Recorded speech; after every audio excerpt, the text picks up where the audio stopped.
EV ಕಂಪನೀಸ್ಗೆ EV ಕಂಪನೀಸಲ್ಲಿ invest ಮಾಡಿರೋ ಪ್ರತಿಯೊಬ್ಬರಿಗೂ good news. ಯಾವುದೇ ಕಾರಣಕ್ಕೂ ಈ ಇನ್ಫಾರ್ಮೇಷನ್ನ ಮಿಸ್ ಮಾಡ್ಕೊಬೇಡಿ. ಡೆಲ್ಲಿ ಗೌರ್ಮೆಂಟ್ ಹೊಸದಾಗಿ ಇವಿ ಪಾಲಿಸಿನ ತಂದಿದ್ದಾರೆ.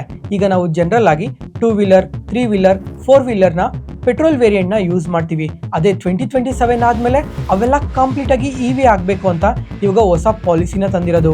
ಯಾಕಂದರೆ ಡೆಲ್ಲಿಯಲ್ಲಿ ಪೊಲ್ಯೂಷನ್ನ ಕಮ್ಮಿ ಮಾಡೋದಕ್ಕೆ ಮತ್ತು ಪೆಟ್ರೋಲ್ ಡಿಪೆಂಡೆನ್ಸಿನ ಕಮ್ಮಿ ಮಾಡೋದಕ್ಕೆ ಈ ಥರ ಪಾಲಿಸಿನ ತಂದಿರೋದು. ಮತ್ತು ಇವಿ ಅಡಾಪ್ಷನ್ನ ಇನ್ಕ್ರೀಸ್ ಮಾಡೋದಕ್ಕೋಸ್ಕರ ಇನ್ಸೆಂಟಿವ್ಸ್, ಸಬ್ಸಿಡೀಸ್, ರಿಜಿಸ್ಟ್ರೇಷನ್ ಕಾಸ್ಟ್ನ ಕೂಡ ಫ್ರೀ ಮಾಡಿದ್ದಾರೆ. ಈಗ ಡ್ರಾಫ್ಟ್ನ ರಿಲೀಸ್ ಮಾಡಿದ್ದಾರೆ. ಕಮಿಂಗ್ ಟೈಮಲ್ಲಿ ಇವಿ ಪಾಲಿಸಿನ ಲಾಂಚ್ ಮಾಡಿದ್ರೆ ಇವಿ ಎಕೋಸಿಸ್ಟಮಲ್ಲಿರೋ ಪ್ರತಿಯೊಂದು ಕಂಪನಿಗೆ ಕೂಡ ಇದು ತುಂಬಾ ಅಡ್ವಾಂಟೇಜ್ ಆಗುತ್ತೆ. ಅದರಿಂದನೇ ಇವತ್ತು most of the EV companies ಎಲ್ಲ ತುಂಬಾ ಪಾಸಿಟಿವ್ ಆಗಿ ರಿಯಾಕ್ಟ್ ಆಗಿರೋದು.